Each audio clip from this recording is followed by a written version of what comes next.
Assalamu alaikum, dear students. Welcome to the course of International Relations for undergraduate classes conducted by ComSet Institute of Information Technology, Virtual Campus Islamabad. Dear students, in the previous lecture, we discussed about the approaches that we use in lecture, which is about deterrence and limited war. Let's see what we can study in this unit.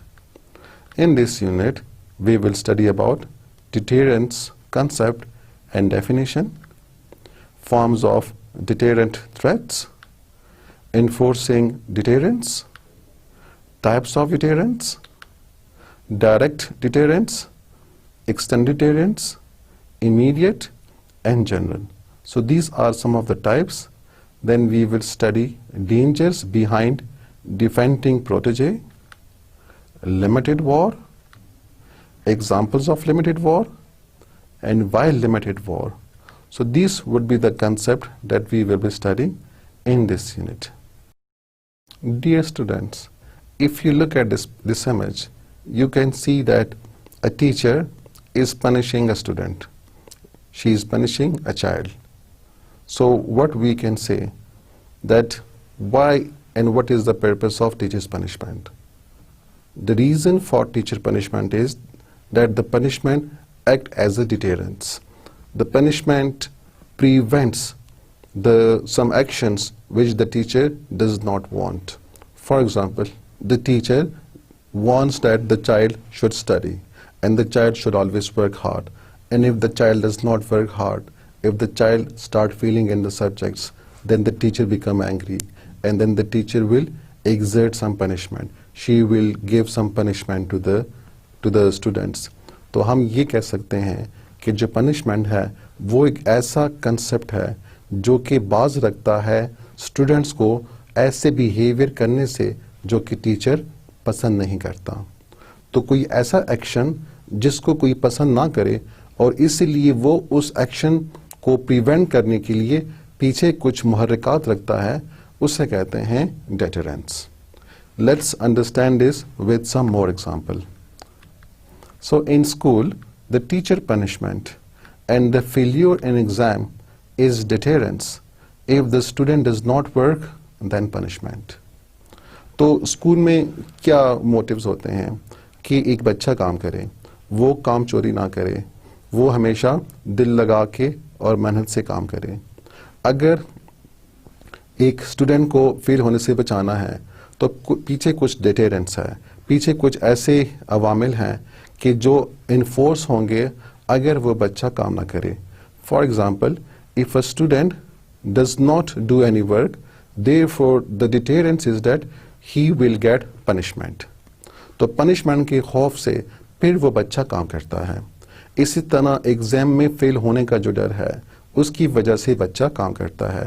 تو بچے کو بتا دیا جاتا ہے کہ اگر آپ نے کام نہیں کیا تو پھر اس کے بعد یہ اس کے نتائج ہوں گے کہ یا تو آپ کو پنشمنٹ ملے گی اور ساتھ میں آپ فیل ہو جاؤ گے.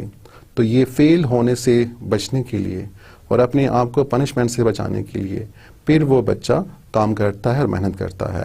سو this is how the child do a particular activity which the teacher اور which the school wants the child to do.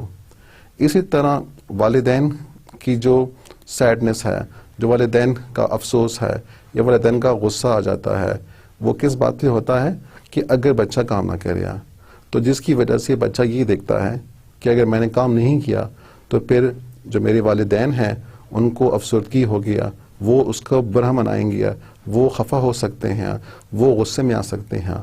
تو اپنے پیرنٹس کو کا غصہ بچانے کے لیے, ان کو امبیرس نہ کرنے کے لیے پھر بچہ محنت کرتا ہے. تو یہاں پہ جو ڈیٹرنس ہے وہ والدین کی افسردگی ہے, والدین کا غصہ ہے جو کہ ایک چائلڈ اوائڈ کرنے کی کوشش کرتا ہے. اسی طرح سوسائٹی میں a person commit crime and if the person commit crime, so what is the deterrence? The deterrence is the jail, the imprisonment in the jail. So the person is given some punishment.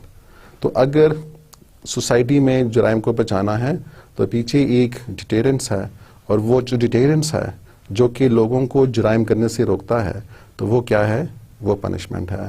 And there can be different forms of punishment for different types of crimes. جو crime جتنا خطرناک ہوگا اس کی punishment اتنی ہی زیادہ ہوگی اور اتنا ہی وہ زیادہ ڈیٹیئر کرے گا, زیادہ روکے گا. تو ڈیٹیرنس کا مطلب ہے باز رکھنا, کسی کو روکنا کسی کام سے. اسی طرح اگر دو اسٹیٹس ہیں, ایک اسٹیٹ طاقتور ہے, دوسرا اسٹیٹ کمزور ہے, تو کیا ہوگا؟ کیا ایک کمزور اسٹیٹ طاقتور اسٹیٹ کے اوپر حملہ کرے گا؟ کیا وہ اس سے لڑے گا؟ تو نہیں.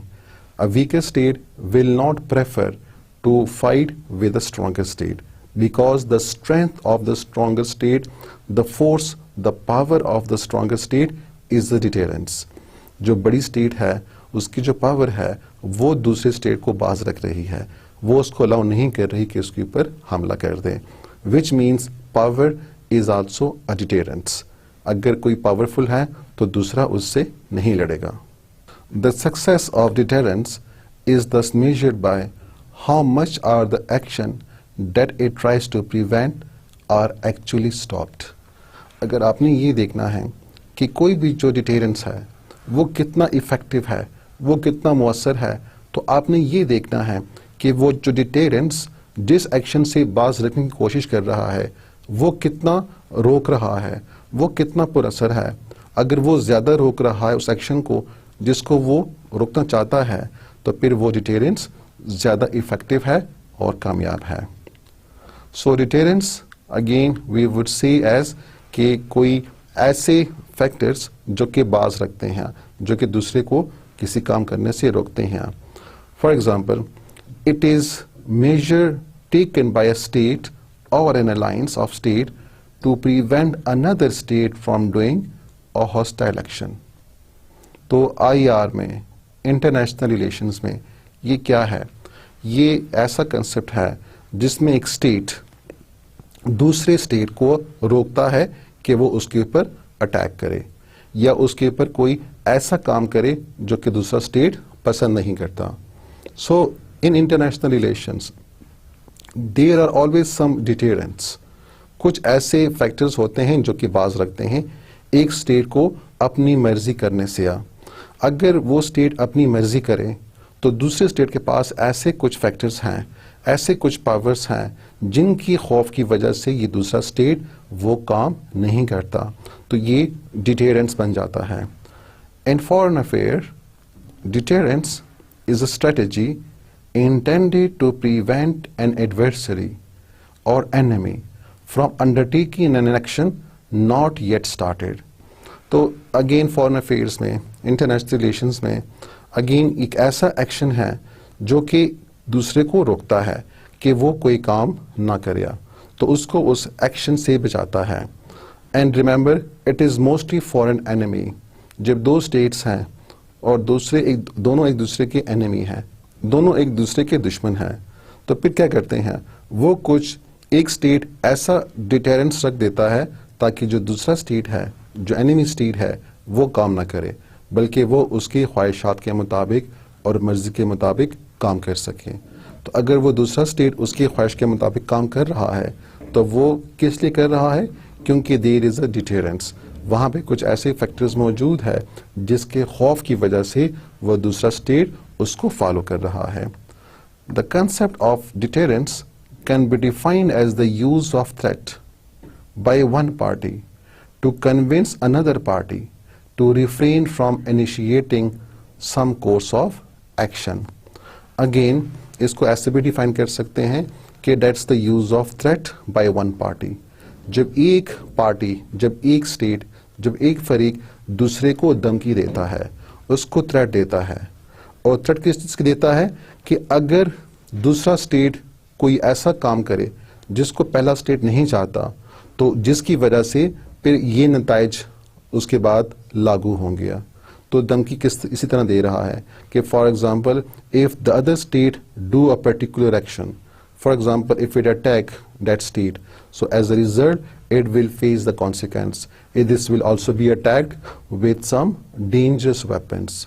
تو وہ جو dangerous weapons پہلے اسٹیٹ کے پاس موجود ہیں وہ ڈیٹیرنس ہے. فار ایگزامپل نیوکلیر ویپن ہے.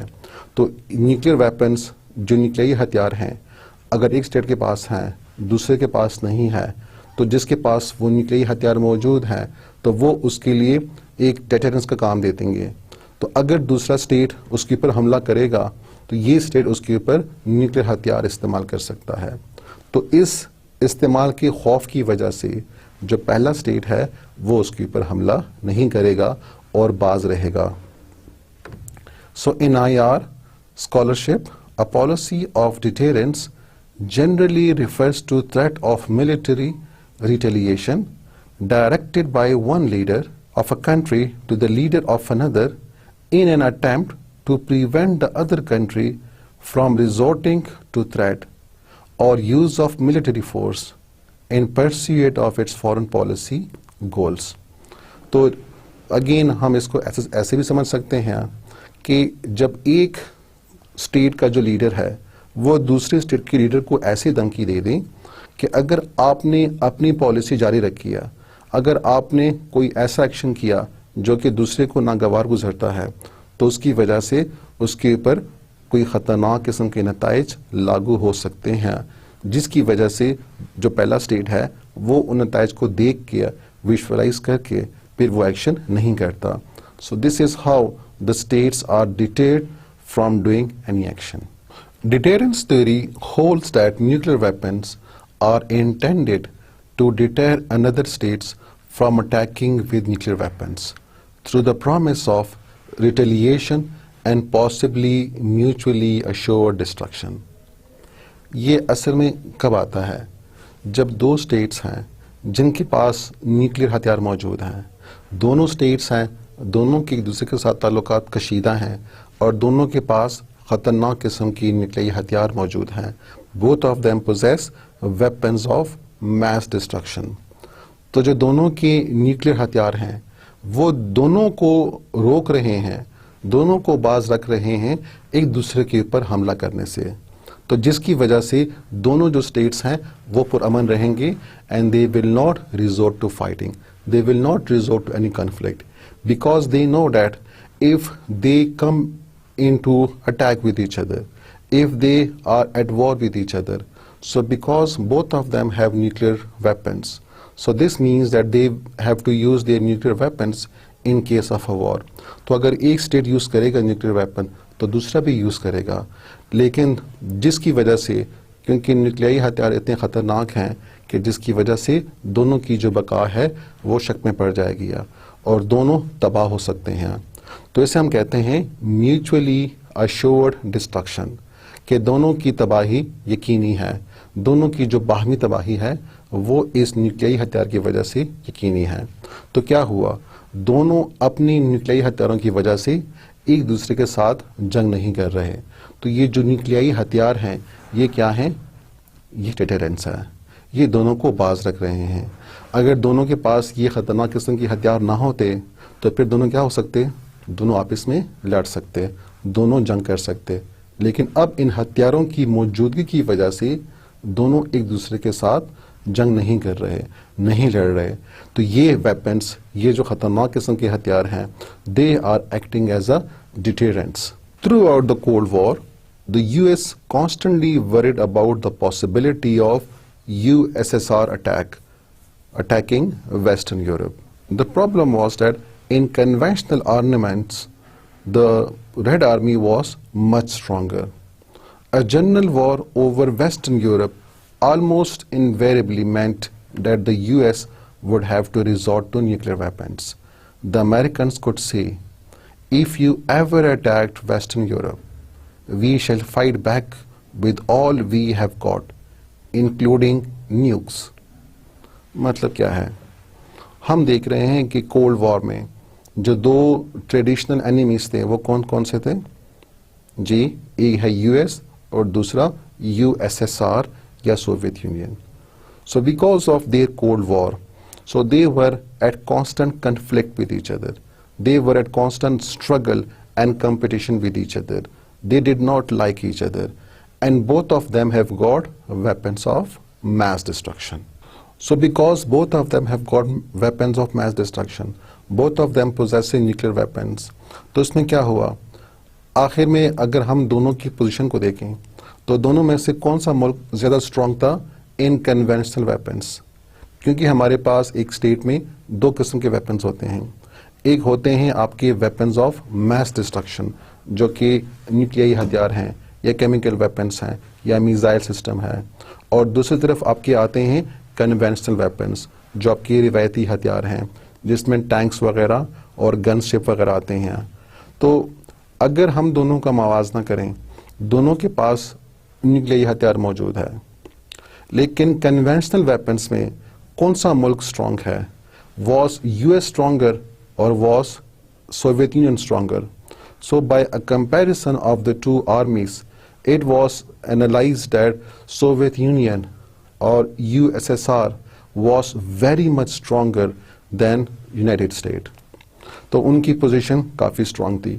ان کے پاس جو ٹریڈیشنل ویپنس ہیں ان کی اکثریت تھی, ان کے پاس وہ زیادہ تعداد میں موجود تھے. تو اگر دونوں لڑنے پہ آ جائیں اور دونوں نے اپنے نیوکلیائی ہتھیار استعمال نہیں کرنے, تو اس کا مطلب ہے کہ سوویت یونین جنگ جیت سکتا ہے, کیونکہ اس کے پاس جو روایتی ہتھیار ہیں وہ زیادہ ہیں اور دونوں جو اسٹیٹس ہیں وہ نیوکلیائی ہتھیار کا استعمال نہیں کریں گے. تو اگر نہیں کریں گے تو دونوں میں جنگ ہو سکتی ہے, اور اس جنگ کے نتیجے میں کون کامیاب ہوگا؟ سوویت یونین کامیاب ہوگا, کیونکہ اس کے پاس روایتی ہتھیار زیادہ ہیں. اب امریکہ کو بھی اس بات کا پتہ ہے. US also know that in case of a war, it may be defeated by the conventional superiority of the Soviet Union. اس لیے انہوں نے سوویت یونین کو روکنے کے لیے, ان کو اٹیک کرنے سے بچانے کے لیے انہوں نے یہ دھمکی دی تھی کہ if you ever attacked Western Europe, کہ اگر آپ نے ویسٹرن یورپ پہ کبھی بھی اٹیک کیا تو remember we will have no other option but we will use nuclear weapons. ہم آپ کے اوپر نیوکلیائی ہتھیار کا استعمال کریں گے, کیونکہ ان کے پاس تو جو روایتی ہتھیار ہیں اس کی کمی ہے, اس میں وہ ذرا سے نیچے ہیں from Soviet union. Therefore, in order to avoid defeat, in order to not to be embarrassed by Soviet Union, ultimately the US and its allies has to use nuclear weapons to defend themselves, to protect themselves. اگر وہ use کرے گا تو ultimately پھر Soviet union بھی use کرے گا. تو جب دونوں یوز کریں گے تو کیا ہوگا جی؟ میوچولی اشورڈ ڈسٹرکشن, دونوں تباہ ہو جائیں گے, دونوں کی تباہی یقینی ہے. اس کی وجہ سے جو سوویت یونین ہے اس نے اٹیک نہیں کیا, انہوں نے براہ راست, دونوں کی آپس میں کوئی جنگ نہیں ہوئی. Both of them stop themselves from coming to any sort of war because of this deterrence. Let's see in the next image what was the actual position between Soviet Union and United States. اس image میں آپ کو نظر آ رہا ہے کہ جو ریڈ بارز ہیں they are representing the strength of Soviet Union, or you can say the Warsaw Pact. اور جو blue ہے that is representing the power or the strength of NATO countries, which means US and the Western Europe countries. تو آپ کو نظر آ رہا ہے کہ تقریباً سارے بارس میں سوائے ایک کی, so the red bar is more than the blue bar, which means the red bar is more stronger, which means the Warsaw Pact is more stronger in traditional weapons, in conventional weapons. تو جس طرح اگر آپ کو نظر آ رہا ہے فرسٹ بار میں کہ جو ملٹری ہے وہ بھی وارسا پیکٹ کے ساتھ زیادہ ہے. they have 4 million army against 2.6 million army. اس طرح ڈویژنز بھی وارسا پیکٹ کے زیادہ ہیں. اس طرح جو بیٹل ٹینکس ہیں وہ بھی کافی زیادہ ہیں وارسا پیکٹ کے پاس. اسی طرح جو اینٹی ٹینک میزائلز ہیں یا ویپنز ہیں تو وہ بھی زیادہ ہیں, اور اسی طرح باقی ویپنز بھی ان کے پاس زیادہ ہیں. So this means that Warsaw Pact or Soviet Union was more stronger than US in conventional weapons, and therefore the US have to give the warning of the use of nuclear weapons to protect itself, and these nuclear weapons were acting as a deterrence.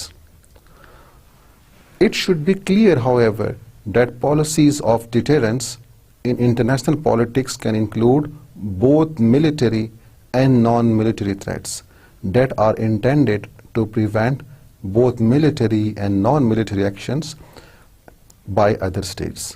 تو deterrence international relations میں صرف military threat کا نام نہیں ہے.